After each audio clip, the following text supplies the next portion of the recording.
한때 정말 잘 나가던 스포츠 브랜드 퓨마 있잖아요. 요즘 좀 어렵다는 얘기가 많습니다. 위기설까지 나올 정도니까요. 그런데 바로 이 퓨마를 구하겠다면서 중국의 거대 자본이 나타났습니다. 과연 이 엄청난 도박은 성공할 수 있을까요? 지금부터 이 빅딜의 속사정을 샅샅이 파헤쳐 보겠습니다. 자, 먼저 이 거래 규모부터 한번 보세요. 무려 15억 유로. 우리 돈으로 환산하면 약 2조 2천억 원입니다. 이게 어느 정도냐면요. 웬만한 대기업 하나를 그냥 통째로 사는 거랑 맞먹는 정말 어마어마한 돈이에요. 이건 그냥 투자가 아니라 시장의 판을 아예 바꾸겠다는 선언이나 다름없죠. 네, 이 거대한 거래의 두 주인공입니다. 한쪽은 중국의 나이키를 넘어서 이제 세계 정복을 꿈꾸는 무서운 도전자, 안타스포츠. 그리고 다른 한쪽은 과거의 영광을 되찾으려는 원조 강자, 바로 퓨마입니다. 안타스포츠 회장이 직접 한 이 말에 모든 게 담겨 있습니다. 이건 그냥 회사 하나 더 인수해서 덩치 키우는 그런 차원의 얘기가 아니라는 거죠. 나이키와 아디다스가 꽉 잡고 있는 이 글로벌 시장에 던지는 아주 거대한 출사표인 셈입니다. 아니 근데 안타가 도대체 어떤 회사길래 이런 어마어마한 일을 벌일 수 있는 걸까요?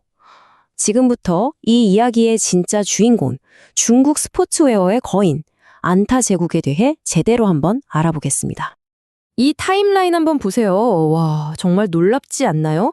1991년에는 다른 브랜드 신발 만들어주던 작은 하청 공장이었어요. 그런데 2009년에 휠러 중국 사업을 인수하더니 아웃도어계의 명품 아크테릭스까지 굵직한 브랜드를 계속해서 집어삼키면서 거대한 제국을 만들었습니다. 더 중요한 건 뭐냐면요. 그냥 사기만 한 게 아니라 인수한 브랜드들마다 대박을 터뜨렸다는 거예요.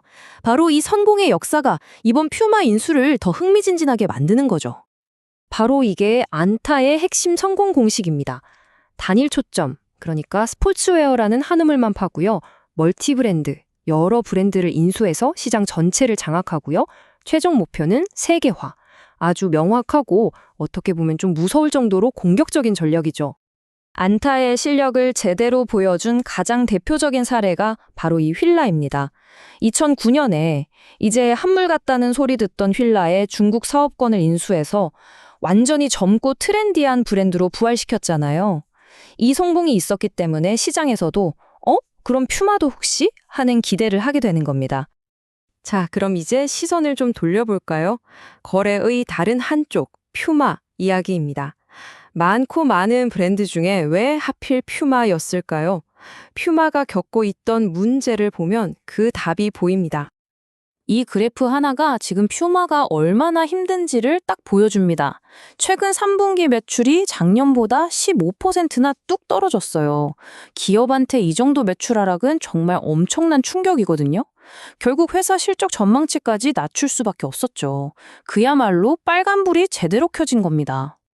보시는 것처럼 스포츠웨어 시장은요, 사실상 나이키랑 아디다스, 이 두 거인이 꽉 잡고 있잖아요. 퓨마는 이 치열한 경쟁에서 계속 밀리면서 점유율을 뺏기고 있었던 거죠. 뭔가 큰 변화가 꼭 필요한 시점이었습니다. 바로 이 지점에서 안타가 기회를 본 겁니다. 퓨마의 가장 큰 약점이자 동시에 기회라고 본 거죠. 그러니까 사람들이 퓨마라는 브랜드를 알기는 아는데 저거 꼭 사고 싶다 하는 마음이 잘 안 든다는 거예요. 좀 올드하다는 느낌? 특히 폭파적으로 크고 있는 중국 시장에서요. 안타는 확신했던 겁니다. 자기들이 바로 이 퓨마의 젊음과 신선함을 불어넣을 수 있다고요. 자, 그럼 안타는 구체적으로 어떤 계획을 가지고 있는 걸까요? 지금부터 퓨마를 부활시키기 위한 안타의 마스터 플랜, 그 해결책들을 하나씩 뜯어보겠습니다. 안타 입장에서 이번 인수는 그야말로 꽉 먹고 알 먹고입니다. 첫째, 퓨마를 통해서 전문 스포츠 영역과 일상 패션을 아우르는 완벽한 브랜드 라인업을 갖추게 되고요. 둘째, 그동안 뚫기 어려웠던 서구 시장의 유통망을 단숨에 손에 넣게 되죠.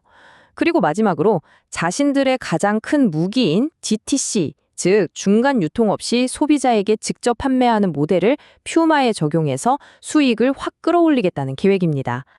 안타가 그리는 퓨마 부활 시나리오는 딱 이 3단계로 정리됩니다.